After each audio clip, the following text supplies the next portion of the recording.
Welcome back.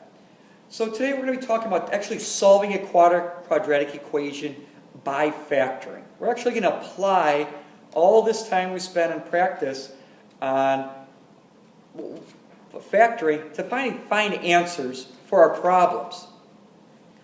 So I have a problem up here on the board. I have in parentheses x plus 4, in parentheses x minus 2, in parentheses 3x plus 1. The reason why we like to factor is we want to eventually get everything equal to 0. And why 0? Well, let's think about it. Let's just think about numbers. What is 5 times 0 times 4? What does that equal? Well, remember, anything times 0 is 0. Anything 0 times 4 is still going to be 0. So anytime you multiply anything by 0, that string of all those multiplication problems end up being 0. So we have a problem, a long problem like this. If any of these parts are 0, that x value is an answer. So if this answer, this part in here, this x plus 4, equals 0, that value, the whole problem makes it equal to 0. So we need to solve each part of these. Now some of this you might be able to do in your head, but we'll do it by hand first. Solving x plus 4 equals 0, we're going to add opposites, and we get negative 4. Again, if I put a negative 4 in here, I end up with 0 here, I end up with negative 6 here, and I end up with negative 11 here. 0 times this equals 0. So one of my answers is x equals negative 4. That's one of my answers to my quadratic equation. I can then solve for the second one. X minus 2 equals 0. I can add 2 to both sides, and I get x equals 2. That is another solution. I then have a third one here. 3x plus 1. And again, this is also equal to 0. Here we have two steps. We add negative 1 to both sides, and then we divide each side by 3. And our other answer is negative 1/3. Trust me, you want to keep these as fractions. It'll be a lot easier to work with as a fraction. So now we can solve these in this form. So now let's try some other ones. All right, something a little bit easier. Here we had 3 answers. We had 3 things in parentheses. We're not going to do anything with 3. We're going to actually hold everything to just 2 solutions.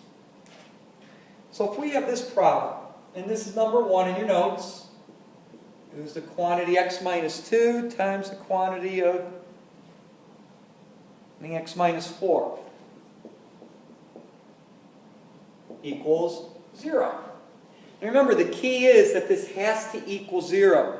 Please star this. Okay? Must equal 0.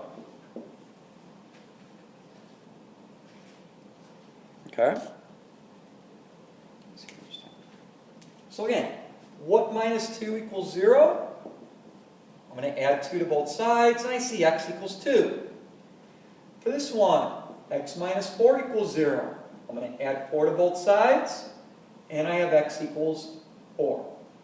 So there's my 2 answers. The second one, we end up with 2x plus 1 times the quantity of, I think, x plus 8. Now remember, the key to this is that either side can be equal to 0. So the first one, I'm going to go 2x plus 1 equals 0. I'm going to solve it. Add negative 1 to both sides, and then divide by 2. So my first answer is negative 1/2. Coming over here, x plus 8 equals 0. And we're going to do negative 8 to both sides.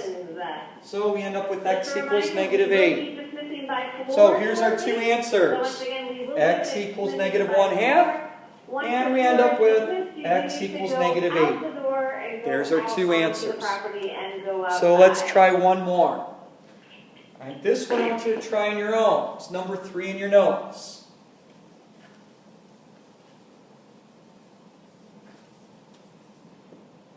Here's number 3.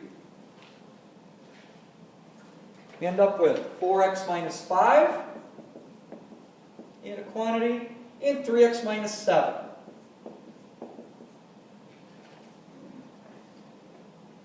Try to solve that.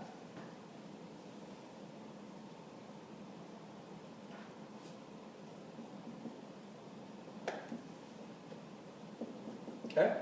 You should end up getting x equals 5 over 4 here.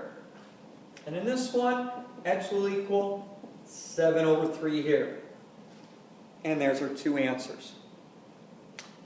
We added opposites here.